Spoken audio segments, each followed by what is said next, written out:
Hello all. In this video we will discuss linear search algorithm and its time complexity. In the previous 6 videos we have started with algorithm, we have seen the properties of algorithm or the criteria of the algorithm, space complexity, time complexity, asymptotic notations like big O, big omega, little omega and big theta notations. And we have concluded that big theta notation is most accurate. Then we have, in the last video we have discussed master method for solving recurrences. So what is linear search algorithm? We are given a one-dimensional array A of n elements, n integers, and we wish to search a particular element, say k, in the array. If the element is present in the array, we will return its index, the position where that element is there in the array, its index position. Else we will return -1 if the element is not present in the array. We have iterative algorithm and we also have recursive algorithm. Let's see both one by one. So let's see an iterative algorithm. We will iterate in a loop from 1 to n, or in case if we have an array starting from 0, then we will iterate from 0 to n-1. So it depends upon which programming language you are implementing the algorithm and from which index the array indices starts. Is it starting with 0 or 1? So let's assume it starts with 1.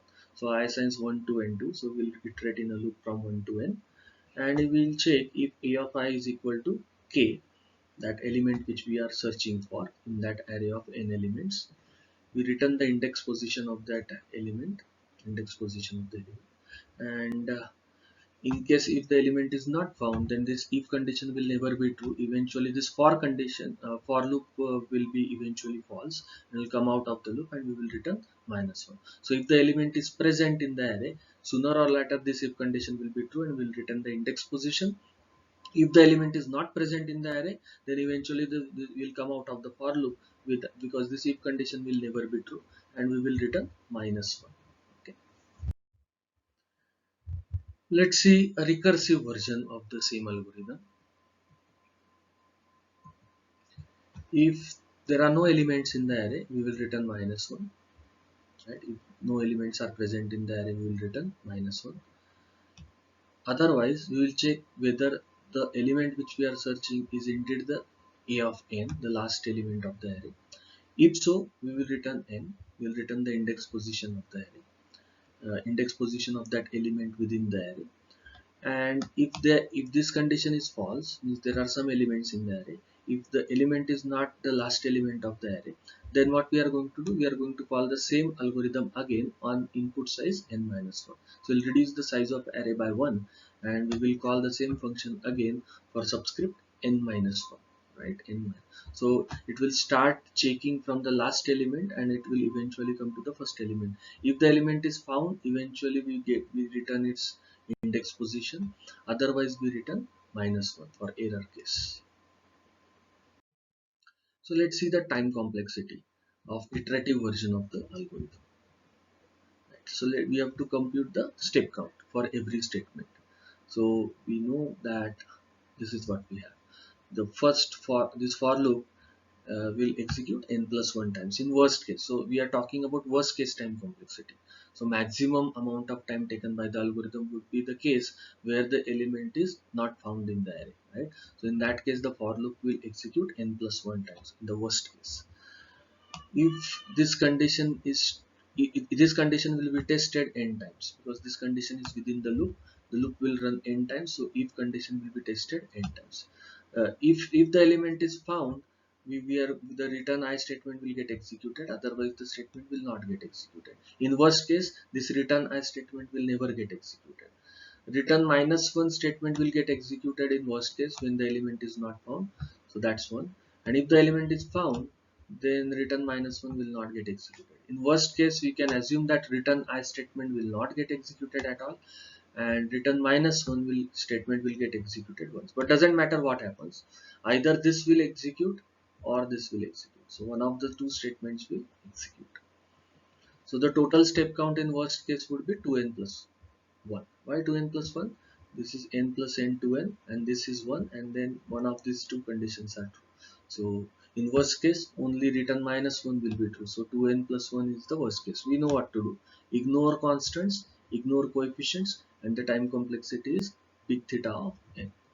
the time complexity is big theta of n. So linear search requires time with proportional to the size of the array n.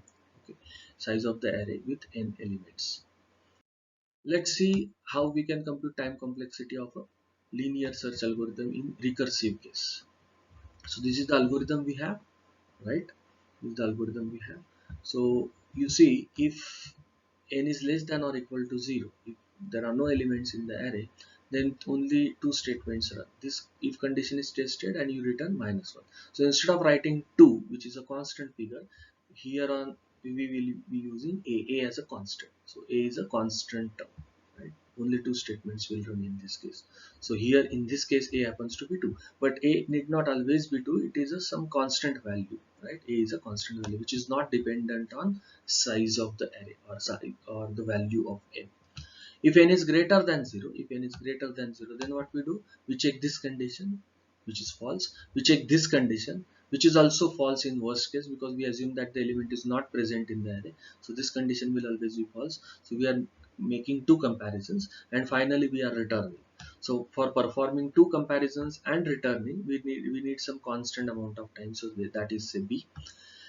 And then the same algorithm is called on input size n minus 1. So what is T of n? T of n is the time required to execute linear search algorithm on input size n. So what is Tn minus 1? Tn minus 1 is the time required to execute linear search algorithm on input size n minus 1. So that is Tn minus 1. So let's see how to solve this recurrence relation using substitution method. A and B are positive integer constants. So this is what we have, right? The same recurrence relation we have. So what we are going to do, we are going to use substitution method. So we are going to substitute for Tn minus 1. If T of n is b plus Tn minus 1, what would be Tn minus 1? Tn minus 1 would be b plus Tn minus 2. So this b is as it is, and T of n minus 1 is substituted as b plus Tn minus 2. Then you substitute Tn minus 2. What is Tn minus 2? B plus Tn minus 3, right? So b plus Tn minus 3. So this b plus b can be written as 2b. So this 2b is as it is, and Tn minus 2 is written as b plus Tn minus 3. So this is nothing but 3b plus Tn minus 3. Now interesting thing to observe over here is when you subtract 1, there is one occurrence of b. When you subtract 2, there are two occurrences of b. So when you subtract 3, there are three occurrences of b.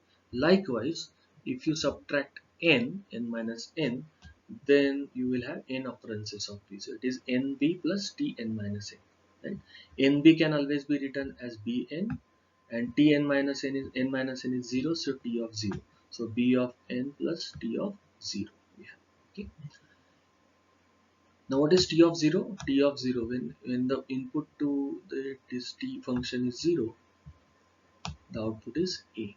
So t of 0 is nothing but a. So we'll substitute over here. So we get is bn plus a. We know what to do. We ignore the constants, we ignore the coefficients. So the worst case time complexity happens to be big theta of n in recursive case as well.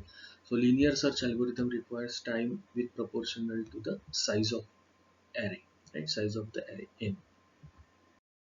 In the next video, we will see binary search algorithm and its worst case time complexity. Thank you.